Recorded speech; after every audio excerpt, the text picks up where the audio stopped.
સુરતના અલથાણ પોલીસ મથકમાં એક મોડેલ દ્વારા ગંભીર આક્ષેપો સાથે ફરિયાદ નોંધાવવામાં આવી છે। ફરિયાદ મુજબ આરોપીએ મોડેલના અંગત ફોટા અને વિડીયો ઇન્સ્ટાગ્રામ પર વાયરલ કર્યા છે અને તેને એસિડ એટેક કરવાની પણ ધમકી આપી છે। આ મામલે અલથાણ પોલીસે ગુનો નોંધી સઘન તપાસ શરૂ કરી છે। પોલીસ તપાસમાં સામે આવ્યું છે કે આ ગુનામાં સંડોવાયેલા મિતેશ જૈન વિરુદ્ધ અગાઉ પણ અલગ અલગ પોલીસ સ્ટેશનમાં ફરિયાદો નોંધાઈ ચૂકી છે।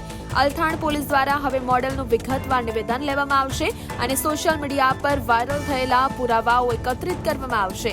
આ સાથે જ મોડેલ દ્વારા રજૂ કરવામાં આવેલા વિડીયો અને પુરાવાઓની પણ ઝીણવટભરી ચકાસણી કરવામાં આવશે। હાલ પોલીસ દ્વારા આરોપીને પકડવા અને વધુ કાયદેસરની કાર્યવાહી હાથ ધરવામાં આવી છે।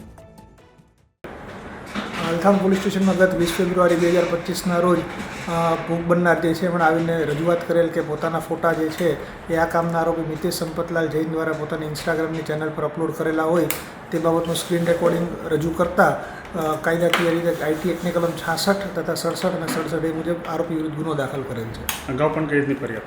અગાઉ જે છે આ કામના ભોગ બનનારે અલથાણ પોલીસ સ્ટેશનમાં 2 ફરિયાદ દાખલ કરેલ છે। આ ઉપરાંત ઉમરા પોલીસ સ્ટેશન તથા વેસુ પોલીસ સ્ટેશનમાં પણ આરોપી વિરુદ્ધ ગુનો દાખલ થયેલ છે। કઈ રીતની કાયદાકીય કાર્યવાહી? આ કામે જે છે આ કામે ભોગ બનનાર દ્વારા જે વિડીયોગ્રાફિક પુરાવો આપવામાં આવેલ છે તેને પંચનામું કરી કબજેલી એફએસએલમાં મોકલવામાં આવશે અને પુરાવો મળતા જે છે નામદાર કોર્ટમાં ચાર્જશીટ કરવામાં આવશે।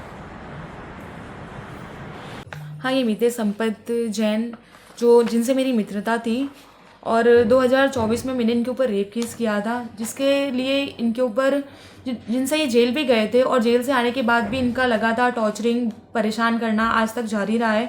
मैंने बीच में कितनी सारी कंप्लेन एफआईआर भी की हुई है, जिससे अभी बीच में आपने सुना होगा कि उन्होंने हमारी गाड़ियाँ जला दी थी घर की, तो उसके अगेंस्ट भी हमने कंप्लेन की हुई है। अभी एक आज वापस से मैंने कंप्लेन की है जिसमें उन्होंने अपने इंस्टाग्राम अकाउंट पे मेरे न्यूड फ़ोटोज़ वायरल किए हैं और मुझे एसिड अटैक की धमकी दी है और इस तरह से उनका परेशान करना जारी है। क्या मांगे आपकी? मेरी यही मांग है कि हमें जल्दी से जल्द न्याय दिया जाए।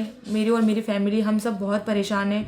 वो मुझे टॉर्चर इतना कर दिया है कि अब अगर न्याय नहीं मिला तो अब मेरे पास सुसाइड करने के अलावा और कोई रास्ता नहीं है। किस तरह से ऑडियो वायरल? हाँ, ऑडियो किस तरह से वायरल हुआ, क्या कुछ? ऑडियो में उन्होंने एक ऑडियो वायरल किया है जिसमें वो मेरी वॉइस है ही नहीं। उन्होंने वो डमी वॉइस बनाकर मुझे मतलब परेशान करने के लिए ये सारी चीज़ें वो कर रहे हैं, बदनाम करने के लिए। क्या कुछ मांगे आप? कितना परेशान कर रहे हो? उन्होंने मुझे बहुत ज़्यादा परेशान कर दिया है।